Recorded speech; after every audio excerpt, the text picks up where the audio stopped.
இன்றைக்கி ஸ்நாக்ஸுக்கு சுண்டல் செய்ய போகிறோம். சுண்டல் செய்கிறதுக்கு நான் வெள்ளை சுண்டலை 4 மணி நேரம் ஊற வச்சு கழுவி எடுத்திருக்கேன்.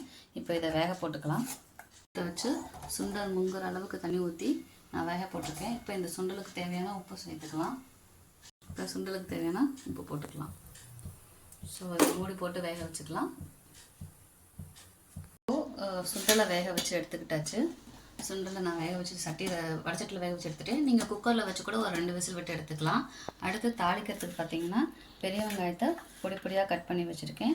அடுத்து ஒரு துண்டு இஞ்சியை பொடி பொடியாக கட் பண்ணி வச்சுருக்கேன். அதே மாதிரி ஒரு 3 பச்சை மிளகாவை இப்படி கட் பண்ணி, ஏன்னா குழந்தைங்களுக்கு கொடுக்குறோம், அதனால் ரொம்ப காரம் இறங்கிடக்கூடாதுன்னு இப்படி கட் பண்ணி எடுத்திருக்கேன். நெக்ஸ்ட்டு கொத்தமல்லி கொஞ்சம் கட் பண்ணியிருக்கேன். அடுத்து கருவேப்பிலை.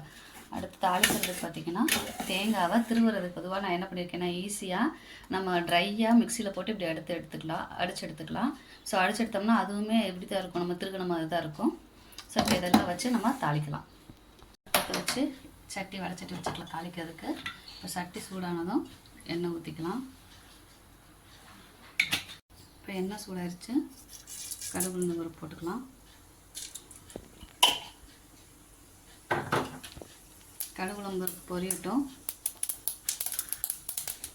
கடுகு உளுந்து பருப்பு பொரியஞ்சதும் இஞ்சி போட்டுக்கலாம்.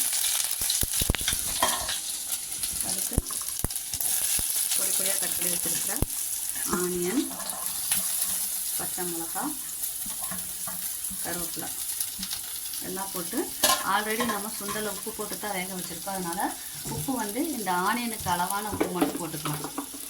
ஆனியனுக்கு தேவையான உப்பு மட்டும் கொஞ்சமாக அதுக்கு மட்டும் போட்டு இப்போ இதை ஆனியன் அந்த கண்ணாடி பதம் வர வரைக்கும் வணக்கி எடுத்துக்கலாம். நல்லா வணங்கிடுச்சு. இப்போ இந்த ஸ்டேஜில் நம்ம சுண்டலை ஆட் பண்ணிக்கலாம்.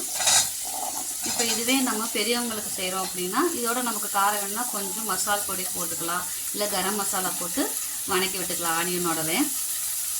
இப்போ போட்டு இதை வணக்கிட்டு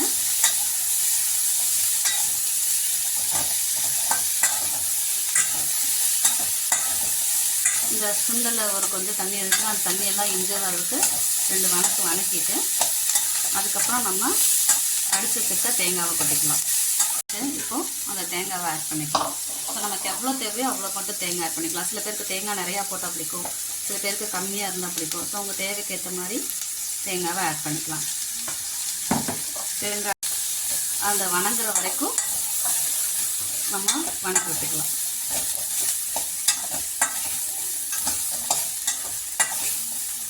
இந்த தேங்காயோட பச்சை டேஸ்ட்டு போகணும், அதுக்காக தான் அந்த 2 வணக்கி விட்டுக்கலாம். இப்போ கொத்தமல்லியை போட்டு அடுப்பு ஆஃப் பண்ணிவிட்டு கொத்தமல்லியெல்லாம் ஃபைனலாக போட்டு ஒரு 2 பரட்டி விட்டுக்கலாம். இறக்கிக்கலாம். Evening snacks ready.